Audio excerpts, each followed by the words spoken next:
The world holds its breath as a monumental shift unfolds on the Eastern Front. It all begins with an unexpected announcement. Like the video and don't forget to subscribe to the channel. Russia withdraws all troops from key strategic regions. Shockwaves reverberate across international headlines. Is it a retreat, a ploy, or the beginning of something far more calculated? Tensions run high as military analysts, politicians, and global leaders scramble to understand the true meaning of this sudden move. Meanwhile, in the heart of the conflict zone, Ukraine seizes the moment. For months, intelligence reports had hinted at vulnerabilities in the Russian supply chain, but now, with the enemy lines thinning, an opportunity emerges. Target confirmed. Commence Operation Hammer Strike, a commanding officer's voice echoes over the radio. Ukrainian forces, armed with precision-guided munitions, launch a series of coordinated strikes aimed directly at the lifeline of Russia's war machine, its oil depots. The night sky is suddenly lit with a fiery glow. Columns of black smoke spiral into the air like twisted serpents, visible from miles away. Boom! Another depot erupts in a massive fireball, painting the horizon in hues of orange and red. Civilians watch from afar, capturing the spectacle on their phones. The images flood social media, going viral within minutes. International media outlets scramble to cover the story. Ukraine destroys Russia's major oil depots, the headlines scream in bold letters. Newsrooms buzz with urgency as experts weigh in. This is a crippling blow to Russia's logistics and fuel supply, a military analyst explains on live television. Without fuel, tanks don't roll, jets don't fly, and supply lines crumble. But on the ground, it's more than just strategy, it's survival.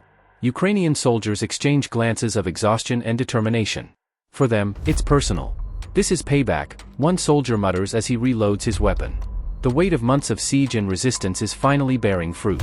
The roar of distant explosions is no longer a sound of fear, but a signal of victory. Back in Moscow, panic spreads like wildfire. Kremlin officials hold emergency meetings behind closed doors. Satellite images of burning depots flood intelligence briefings. The Russian media, known for controlling the narrative, struggles to downplay the scale of the disaster. Whispers of internal dissent grow louder. How could this happen? A high-ranking official demands. Who gave the order to retreat? No answers come. Meanwhile, Ukrainian President Volodymyr Zelensky addresses the world in a live broadcast. His voice is firm, his gaze unyielding. Today, we struck not just at oil depots, but at the heart of tyranny, he declares. This is proof that freedom is stronger than oppression. Applause breaks out across Ukraine. Families huddled in basements, soldiers on the front lines, and supporters around the world feel a surge of hope. As the fires rage on in the distance, casting long shadows over the battlefield, the world knows one thing for certain: the tide is turning. This isn't just a strike on infrastructure. It's a statement. It's a signal to the world that Ukraine will not back down, and that even the mightiest of giants can be wounded. Hello everyone, I am the Enforcer and welcome to the breaking news. Today's breaking news is that along the area of the Don River inside the town of Simons we were able to see that another major Ukrainian attack has happened on Russian oil refineries, and it appears that they've been able to substantially hit and damage one of these Russian oil depots within the area of Simons. We can see a clip of that right here as the fire begins to rage uncontrollably, as the Russian Federation has now lost all access to all usable fuels along the entire length of the Don River, which has major implications for the Russian war effort within the southern military district charged with the responsibility of conducting the Ukraine war. We can see and hear the fire in this video as it continues to spiral out of control, consuming a large amount of the usable fuel products that are found within this oil depot. Moving on from that clip and into our second one, we were also able to see an additional clip far shorter but letting us hear one of the Ukrainian drone explosions. This small oil facility, from what we understand, although somewhat small, is one of the few along the entire length of the Don River and exists just up here in this area, connected by rail to the rest of the city of Simlins and specifically into the larger port area of Vaydon Samank and Vaydon, served as a very important barrier for the Russian vessels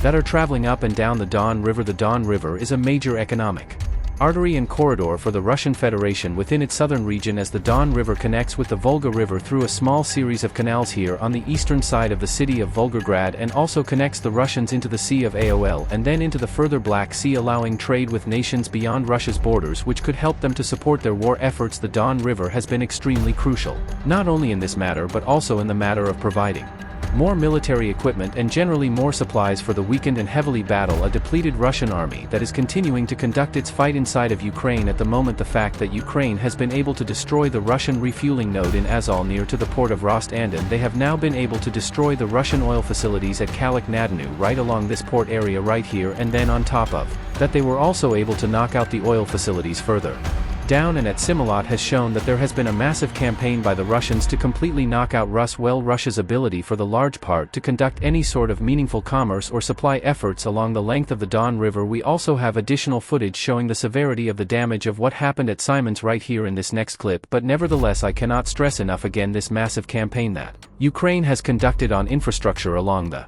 Don River supporting maritime traffic will have massive catastrophic after effects for the Russian military and the Russian southern region. This appears to be a duplicate of the last clip that we saw, so we're going to skip forward to this one. We see them showing the plume of smoke as the fire continues, and then finally we got one other clip a lot closer of the ongoing fire. Finally we have one last little bit of information about the oil refin, well really more so the oil depot being destroyed, and we were able to see it from a car right here. It is one thing to note that Ukraine appears to be conducting very coordinated drone attacks at this point, and they do have larger campaign ambitions. From what we understand, there are multiple ongoing drone campaigns by the Ukrainian armed forces within the region of Crimea, also within the Don, and this is what we believe the different drone campaigns are culminating into one, and most importantly is the Don River campaign, where we see that Ukrainian drones are continuously attacking Russian maritime and Russian port infrastructure to attempt to deprive the Russians of an ability to be able to use the Don River as a navigable route and a viable option to conduct resupplies for the Russian armed forces at incredibly cheap rates, meaning that the Russians will have to now try and find different means of transportation. There will be a lot more fuel consumptive and a lot more expensive due to the amount of individuals involved in conducting the transportation efforts. This could massively the Russian army going forward and make the war far more unaffordable for the Russian Federation's government. Meanwhile, another air campaign is going on with Ukraine's drones inside the area of Crimea as they attempt to find and destroy Russian service to a missile sites, most of those now having been moved to Belgrade, and now they have moved on into targeting and attacking Russian military sites that still exist just within the area of Crimea and specifically around the port city of Sevastopol. Finally, we can see another drone campaign going on in the heartland of Russia, where we see Ukraine's drones now attacking and destroying oil refineries and any factories related to the production of war material such as weapons, rubber engines, vehicles, anything along those lines. It appears that there is a larger and broader drone campaign throughout pretty much the entirety of Western Russia to knock out and destroy those efforts. From what we can tell, these drone attacks are ending up being wildly successful and may even be showing others that the war is not something that should be followed through all too well, as a bombshell announcement came out today that President Lukashenko, the dictator of Belarus, has announced the complete withdrawal of Belarusian forces from the northern Ukrainian border. We were able to get this in a statement today, and here is the statement in short. President Lukashenko declared that the tensions between Ukraine and Belarus were rising at a volatile rate, and to make sure the de-escalation could be ensured, they were going to start removing Belarusian armed forces from the border region and deep inside of Belarus again, once again lowering tensions and completely removing from any time in the future the possibility of a Belarusian northern attack overwhelming light Ukrainian defense forces that are just north of Kyiv. This is a massive blow to Vladimir Putin's efforts to make sure to put pressure on Ukraine and have them divert their war efforts into the area of northern Ukraine in a fear that the Belarusians may start to conduct offensive actions in support of the Russians or in a united front against the Ukrainian state. This is something that is incredibly large, as it is once again showing that the Russians are having cold feet, and it once again affirms that there may be some major shakings and revelings going on within the Belarusian armed forces that are making it impossible for Lukashenko, even if he wanted to commit military forces into Ukraine, to be able to do so, as he could be in great fear of a possible military coup or some sort of a revolt removing him from power and creating a different Republic of Belarus than the one we see today. This is once again a massive blow to Vladimir Putin's efforts, and it is also showing us that Belarus is not as gung-ho and as diehard a member as the Russian Federal Federation would want them to be of their sphere. Another thing that is really interesting is that we didn't get a direct statement on the nuclear weapons that are currently inside of Belarus and their future if they're controlled by the Russian Federation. We are assuming that these nuclear weapons may end up being withdrawn. Or if they're being controlled by the Belarusians, we don't really know what is going to happen to those nuclear weapons. They may be given back to the Russians, but we are somewhat doubting that here on this channel is the Belarusians have now been given a prime-time opportunity. While already being a heavily hermit-like state within Eastern Europe, they've been given a prime-time opportunity to be able to protect themselves and insulate themselves from any further hostilities or actions from anyone else in Eastern Europe including the Russians, so we're not entirely sure if they possess them, if they'll give them back to the Russians. Meanwhile, things are not going that well inside the Russian Federation, as we did get to hear that a Russian businessman has once again been windowed. A businessman who was on trial for corruption against Shu's deputy died under mysterious circumstances in the punishment cell in Moscow. Businessman Igor Senov, who was arrested for bribery, has died in the punishment cells of Moscow's Medved pretrial detention center number 4. According to Russian media reports, FSB officers pressured CCO to confess guilty and testify against Shu's former deputy Ionov and other high-ranking defense ministry officials. According to Kal Nikol's son, the FSB star of his father, to force him to testify. Gamin media said that Kodal Nikov died on Monday, July 8. He allegedly became ill in the punishment cell. They did not give any further details beyond that, but once again showing that the FSB is going out of its way to assassinate anyone who may stand in the way of the Russian Federation and may stand in the way of them, going after people who are conducting corruption that is not the kind of corruption that the Russian government wants. A lot of people are under the misconception that the Russian government is attempting to root out corruption in having this guy try and rat or snitch on others that were involved in corruption. With him, that not at all the case. The Russian government is a massive fan of corruption. However, the corruption has to be conducive or productive for the central aims of the Russian Federation's government, and if they are not, then that means that they will not want that corruption to exist. And corruption that Shu's deputy and this businessman were involved in were forms of corruption that were not benefiting the state. They were to the detriment of the state, and therefore for that reason they are being prosecuted for that point. And it also appears that this man has lost his life for that point, as the FSB largely deliberately killed him while he was sitting inside of that cell inside of Moscow, once again showing that the purge is continuing on a very under low-key and unofficial form. Meanwhile, inside of Ukraine, we did get to hear that there are ongoing plots to assassinate Putin. Of course, that would be quite natural, and we were able to hear that Binov told about attempts to eliminate Putin, and according to him, the Russians are afraid of losing Putin because he's the guarantor of their life stability, and they attempted assassination attempts have been made, but as you can see, they have failed so far. According to Ukrainian efforts to try and take out Putin, and also other Russian efforts to try and take out Putin as well, all threats from the KE regime are obvious. Therefore, the security of the first person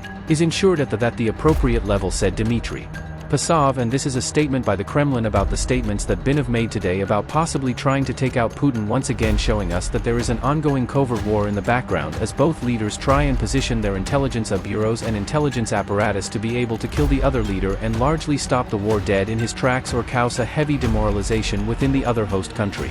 Moving on from that and into Poland, we also got to hear that Poland is going to be raising their military budget again to a whopping 5% of their GDP according to their announcement today, and Poland is in the process and currently is, and it's going to be now even larger, one of the largest ground armies in Europe. In fact, it is the largest ground army in Europe if we exclude Russia and Ukraine already. This is a major development, once again showing that Poland is becoming the bulwark of NATO towards its eastern front, facing down the Russians and the Russians within Kenrad, and also along the Salki Gap front. Moving on from that and over into the United States, we also got to hear a very interesting statement today that the United States is developing long-range missiles or extended-range missiles for Ukraine's armed forces, and the new weapon is to be developed as an extended-range attack munition, the EAM, that aims to be low-cost, quick-to-produce air-launch missiles with a range of about 460 kilometers. While still the United States is not given any approval or authorization for Ukraine to use American weapons to strike deep inside the Russian Federation, largely making this weapon completely worthless without the official declaration that American weapons can be used deep inside the Russian Federation. We do not know why the United States would go through the effort to develop a low-cost long-range missile such as that without giving them the authorization to actually make it worthwhile to use, but nevertheless the United States is doing whatever it's doing at the moment. But still very interesting to see and good to know that the United States would like to make weapons that would make Ukraine's dreams become a reality, but of course disappointing to know that they'll never give them the actual authorization they need to make their dreams a reality of striking Russian airfields inside of the Russian Federation and knocking out bombers and fighter bombers that have been used to pummel Ukrainian cities and Ukrainian soldiers for about 2 years at this point. But nevertheless, that is all of the breaking news that we have today. I've got to thank each and every one of y'all so much once again for watching this channel and enjoying it. We are wildly happy and wildly thankful to have you all here with us each and every day. And if you did enjoy this video, please make sure to subscribe, like, and comment. And if you really enjoyed it, make sure to support us on Patreon. The link for that is in the description below. I cannot give a big enough shout out to all of our patrons, because our patrons who support this Channel help these short war videos that we do every single day to be possible. I thank y'all greatly because y'all support makes it a reality for everyone to be able to watch this kind of news and to be able to keep this thing running. And if you would like to be one of those people supporting this channel on Patreon and helping these kinds of short war video projects to keep on coming, you can make sure to do so on Patreon. If not, I thank you once again for watching. It has been an absolute honor having all of you all here with us once again today, and we will see you all in the next one.